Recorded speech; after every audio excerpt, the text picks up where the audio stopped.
Welcome to the Build Your Reiki Business podcast. I'm Christian of Standing Stones Healing, founder of the Reiki Business Collective and creator of the Build Your Reiki Business program, sending blessings and best wishes to your Reiki business.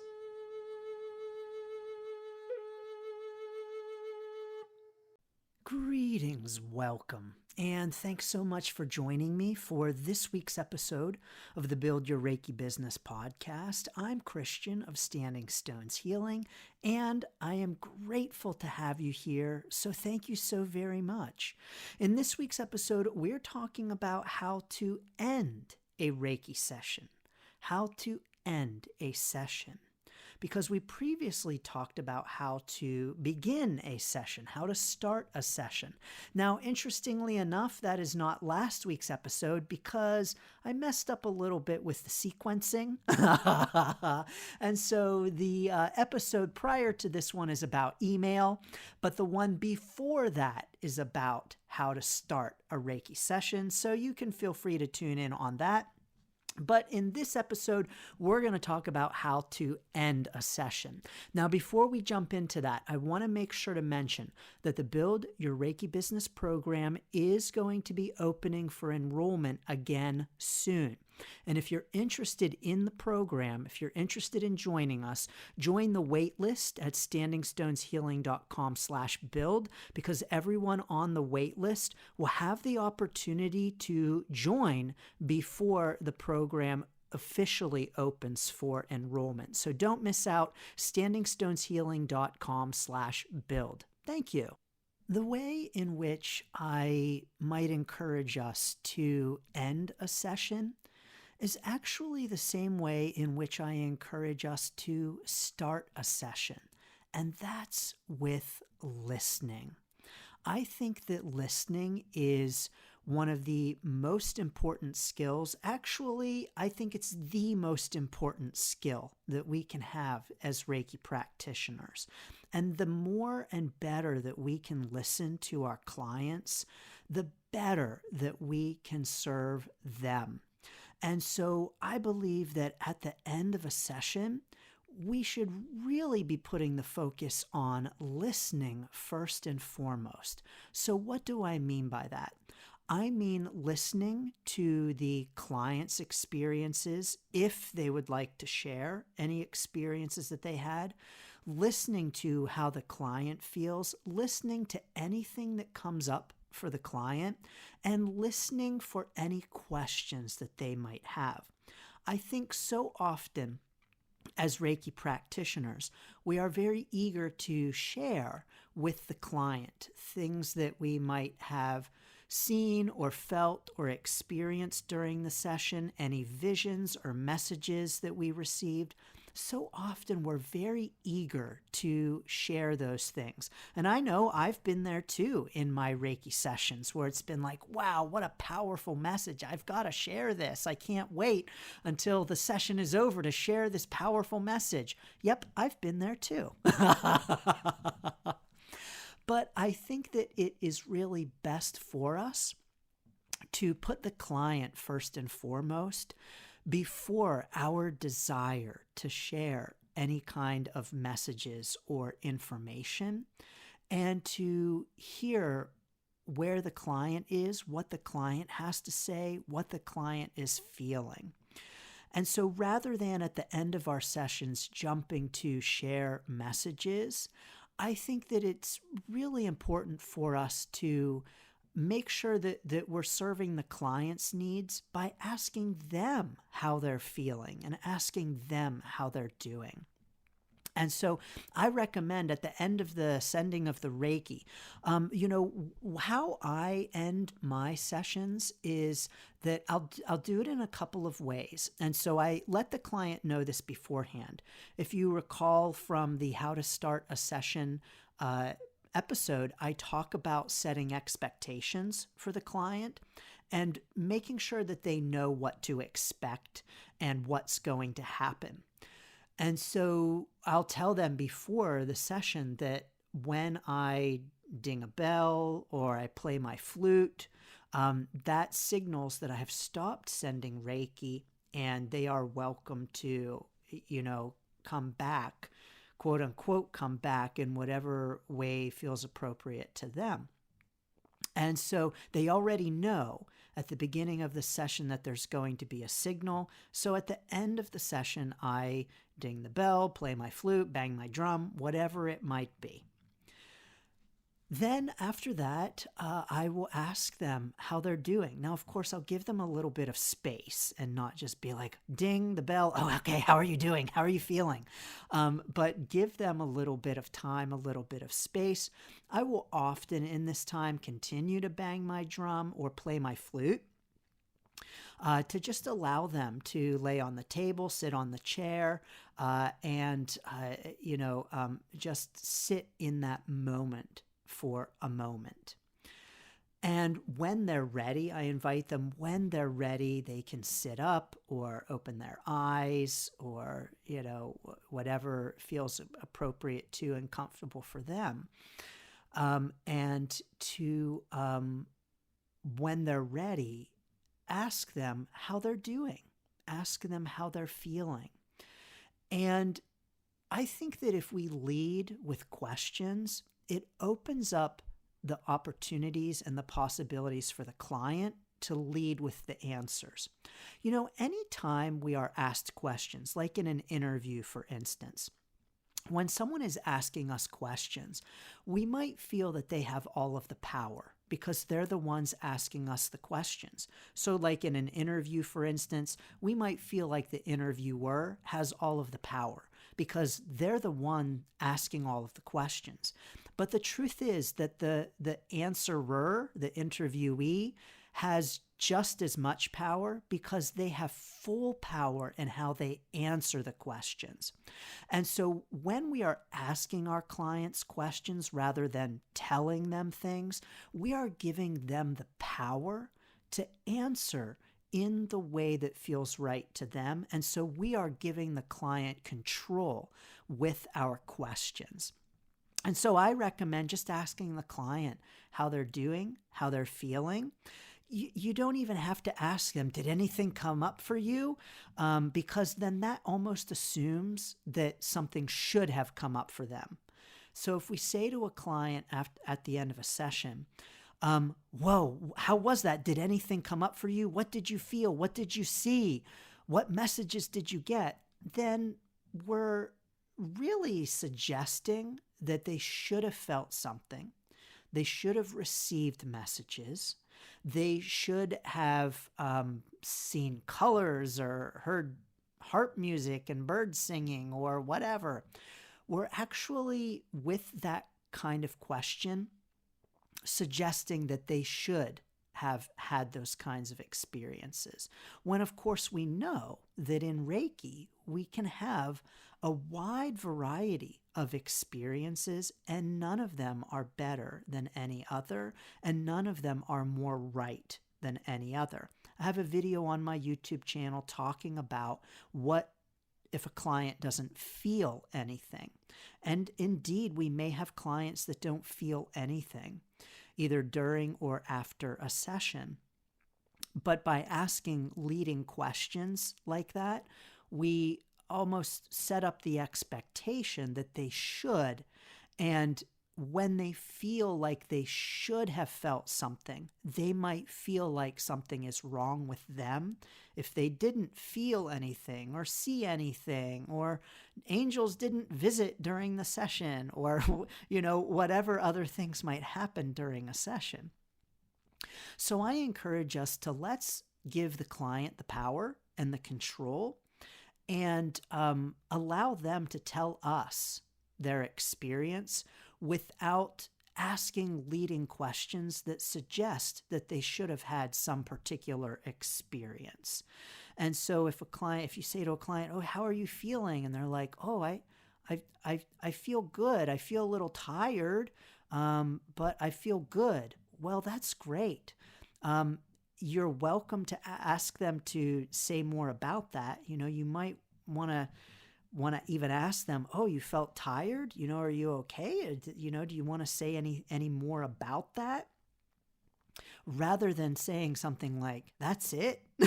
You didn't see any colors or feel any sensations? You didn't feel any heat or energy, or what the heck is wrong with you?" So let's just be mindful of the questions that we're asking clients and how that might impact their experience of the session and their feelings about how they should or should not be feeling during or after a session. So I encourage leading with very welcoming and opening kinds of questions.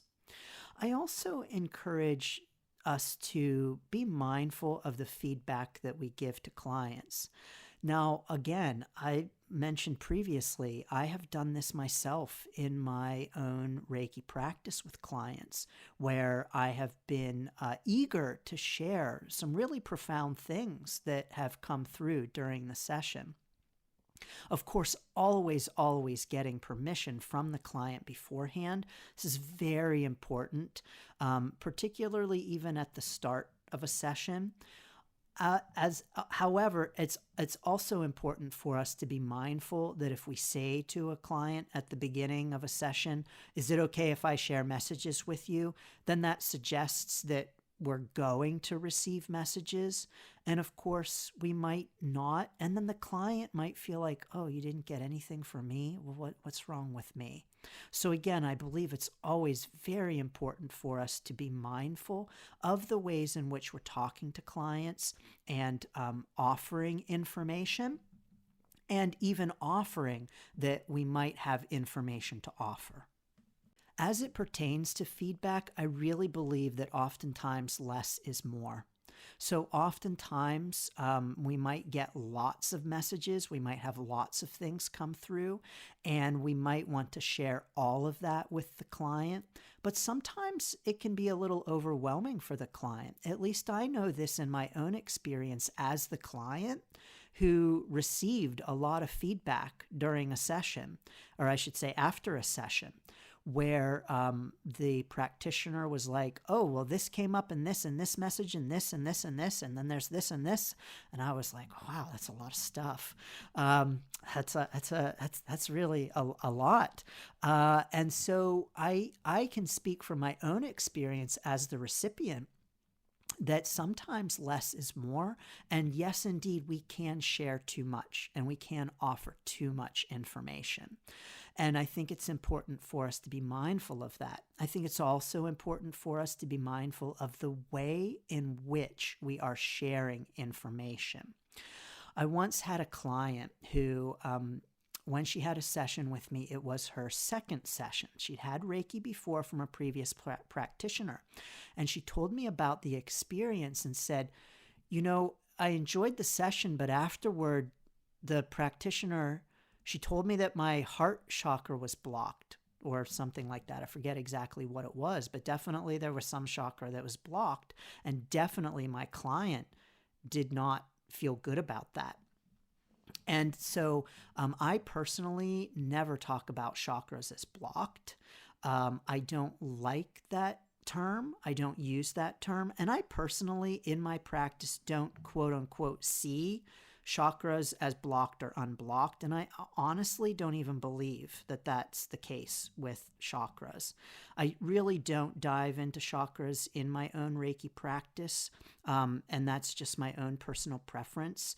I've never been very invested in the chakra system itself. But I don't talk about them. I certainly don't talk about them as blocked or unblocked. I don't see them in that way. But anyway, when we use a term like blocked, I think that can really have a client feeling like there's something wrong with them. And I don't think anyone likes to be told that their heart chakra is blocked, for instance. And I honestly don't think it's helpful. And so I know from this particular client that I'm thinking of, she really did not appreciate being told that and really left the session with a kind of a bad taste in her mouth feeling about it. And even some questions of like, what does that even mean? And what do I do about that? And almost even kind of like, who are you, lady, to tell me that? And honestly, I agree. Who are you to tell someone that their chakras are blocked? And so I think it's just important for us to be mindful of how we are offering that kind of information. And if we do have information to share with a client that is maybe quote unquote negative, or maybe construed in a negative kind of way, that we really, really are very careful about how we are sharing it. Our words have power. What we say to one another has power, whether we realize that or not. And so let's recognize in our sessions that we do have power in the way in which we present information. And so let's please be careful and mindful about the ways in which we are talking to clients and sharing information. So how we offer feedback is very important at the end of a session, because it can really, like with that client that I mentioned, impact our overall experience of the session itself. And it can actually have an impact on whether or not that client comes back. As far as whether or not a client comes back, at the end of a session is absolutely an appropriate time to inquire about a next session. And so at the end of a session is a great time to see if the client would like to come back and to book another session. You have them there, you have them with you. There's absolutely no harm in asking if they would like to book another session to come back. There's absolutely no harm in asking if they would like to book a package of sessions. And as a matter of fact, it's just good customer service.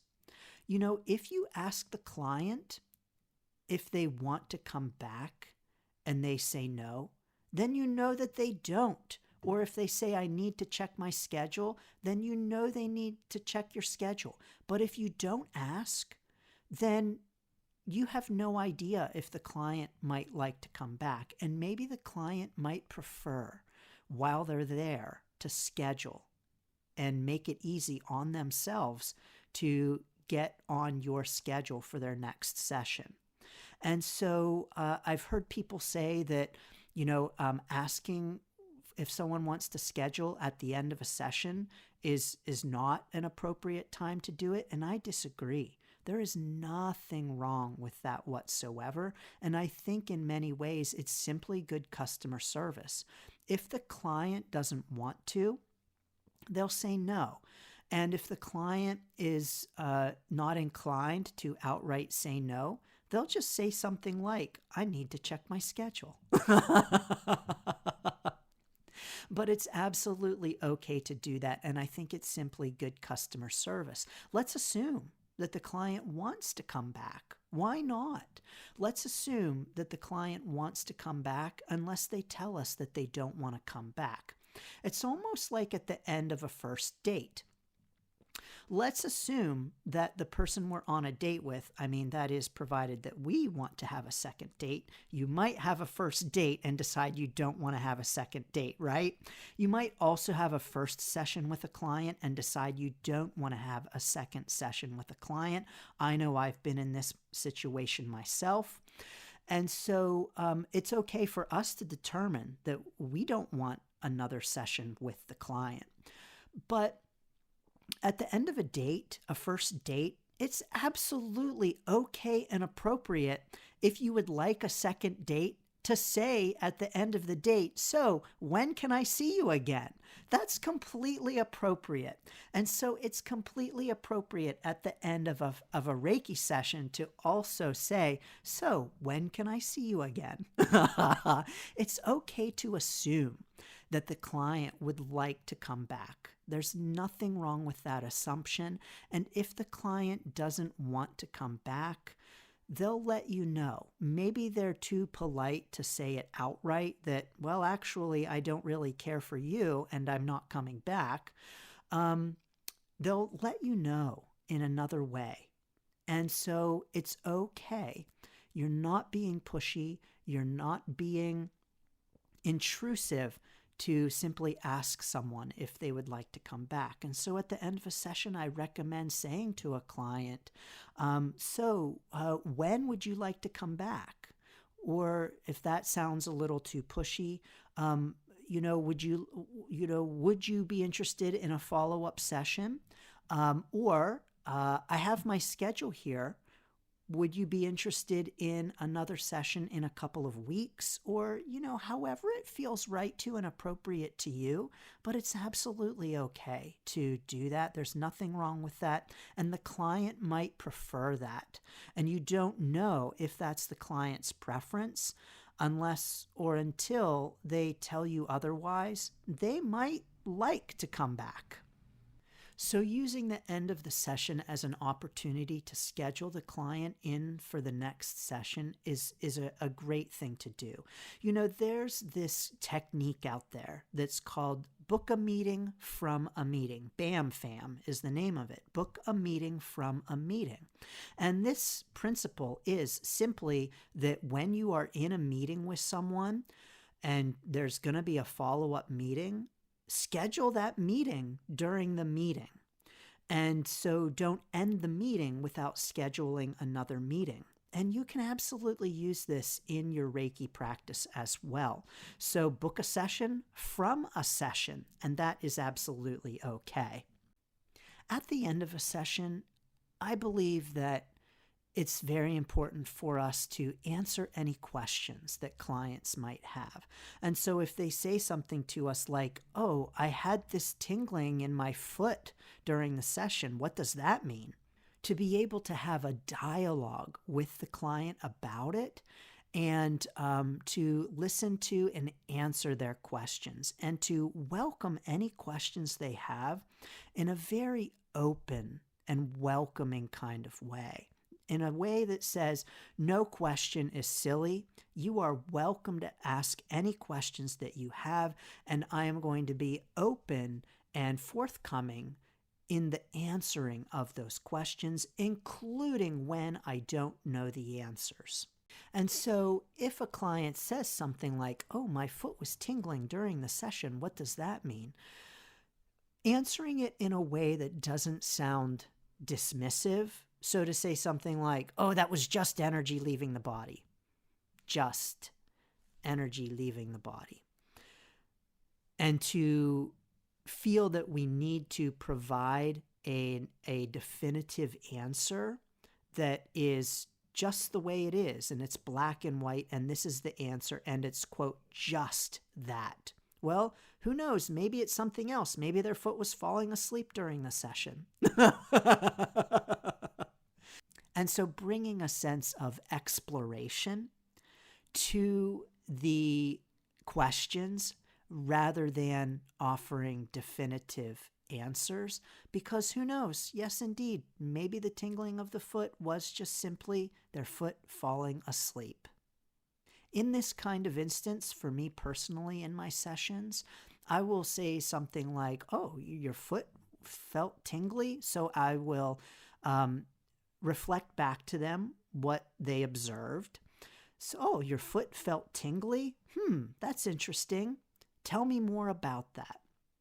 So acknowledging their feeling, validating their feeling, and just asking for more information and getting more information to help understand where they're coming from, because our answer is going to be different depending upon how the client feels about it.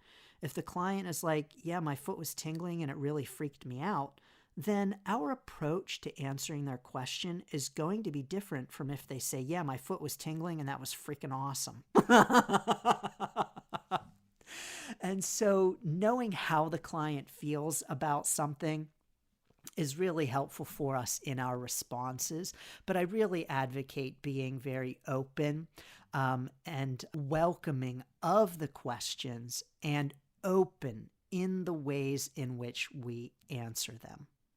When it comes to ending our sessions, I believe that the next session begins with the previous session.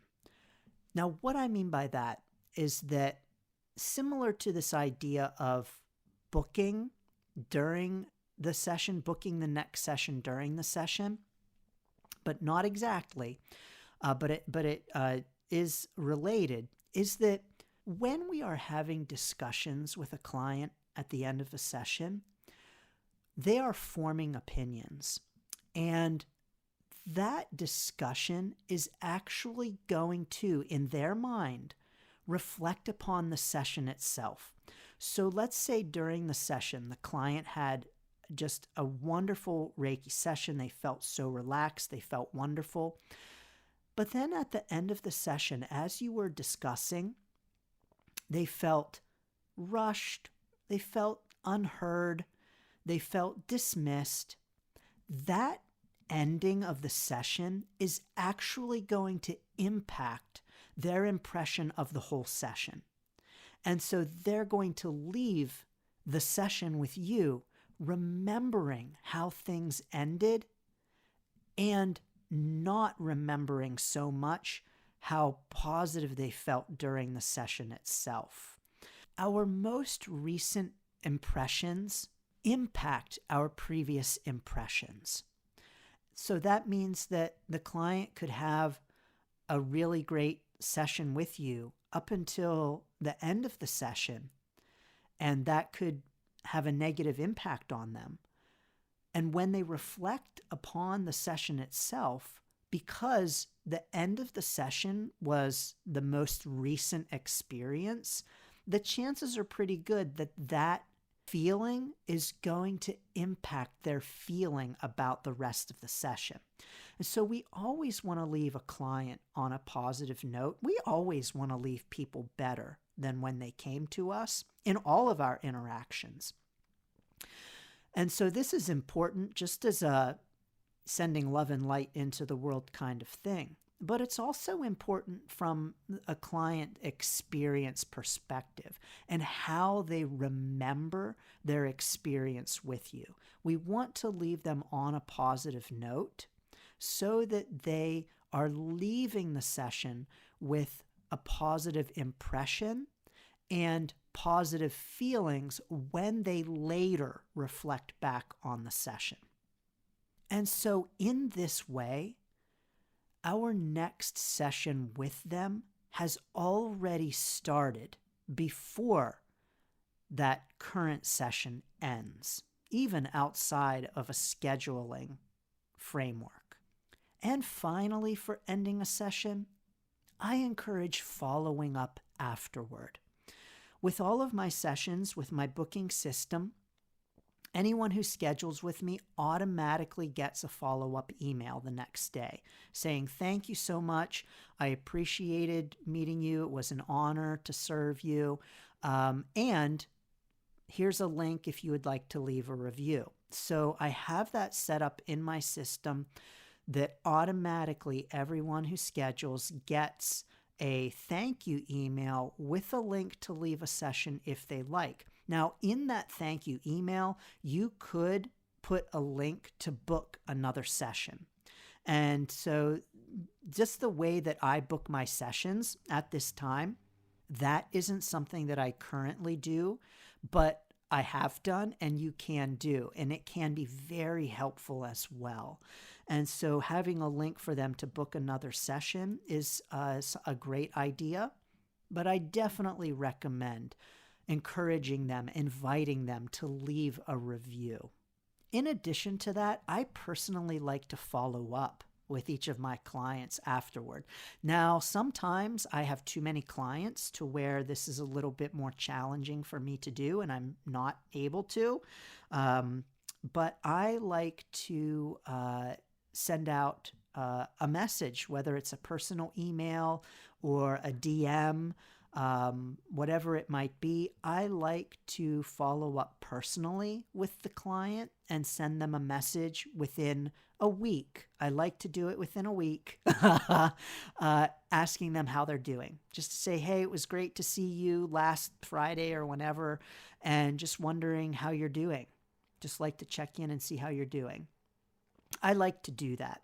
This is also another opportunity to invite them to schedule another session if they so wish. So these are some ways that I like to end a session. How do you end a session? Please do drop it in the comments for us if you're listening in on YouTube. And of course, please do join us in the Reiki Business Collective at facebook.com/groups/Reiki Biz and tell us how you like to end a Reiki session. Sending so many blessings and best wishes to your Reiki business. Thanks for tuning in to the Build Your Reiki Business podcast. Please like, share, subscribe, and send to a friend. Learn more about the Build Your Reiki Business program at standingstoneshealing.com/build, sending blessings and best wishes to your Reiki business.